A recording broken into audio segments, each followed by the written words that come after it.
Dear fellows. This is third episode of Common Errors in English Usage.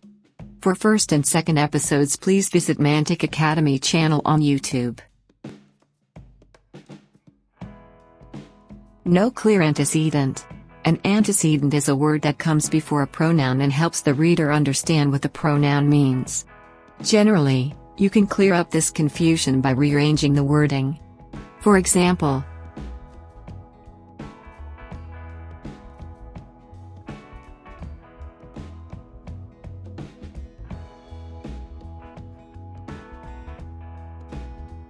ending a sentence in a preposition. Another common grammar mistake is ending a sentence with a preposition. A preposition, by its nature, indicates that another word will follow it. In casual conversation, this type of error is no big deal, but you should avoid this mistake in your writing. For example, incorrect, what reason did he come here for? Correct, for what reason did he come here?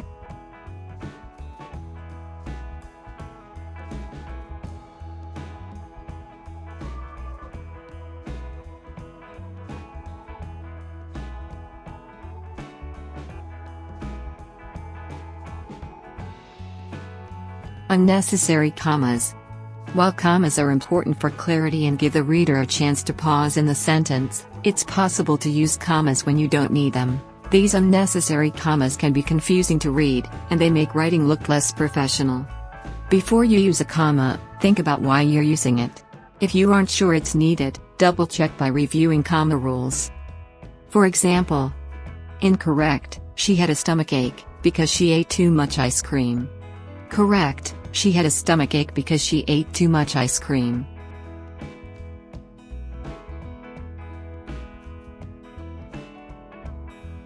Mixing up possessives and plurals. People often get confused when adding ins to the end of the word. When do you need an apostrophe? In general, you use an apostrophe before ins to show possession or as a contraction, like that's for that is. If you're just trying to say something is plural, you don't need the apostrophe. Like most rules in the English language, this has some variation. However, if you keep the general guidelines in mind, you'll be correct most of the time. For example,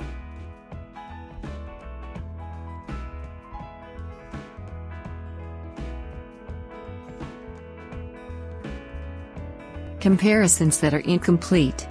When you use a word that has a comparative aspect, you need to compare it to something else. These common grammatical errors may appear in advertisements or market slogans, but it does not work well in papers or other writing. If the word requires a comparison, you should always provide it. For example,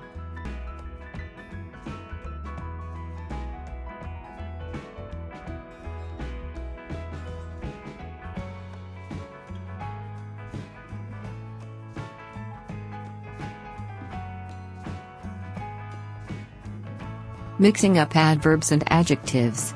If you mix up adverbs and adjectives, this can be an embarrassing grammar mistake. This is the kind of error that can annoy a teacher or make the difference between a great grade on an essay and getting marked down. This happens most often with words that end in "ly." For example, incorrect, Susan gave me a real nice bouquet of flowers. Correct, Susan gave me a really nice bouquet of flowers.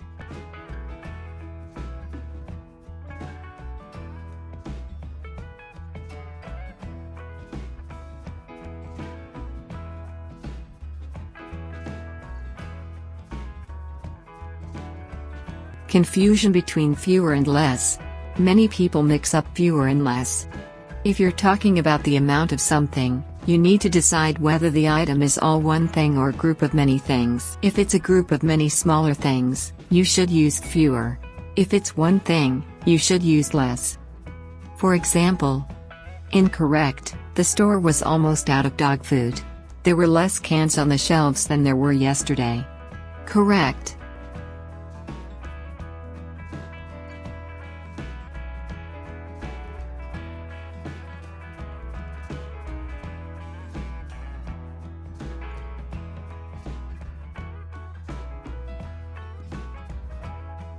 Title capitalization problems.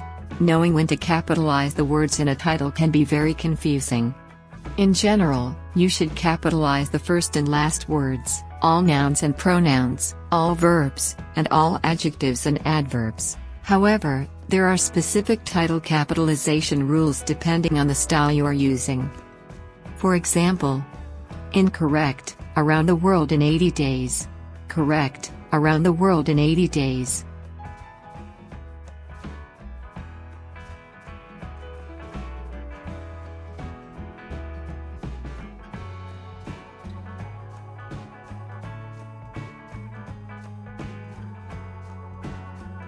CSS, PMS और दीगर टेस्टों की तैयारी के लिए हमारे WhatsApp groups join कीजिए।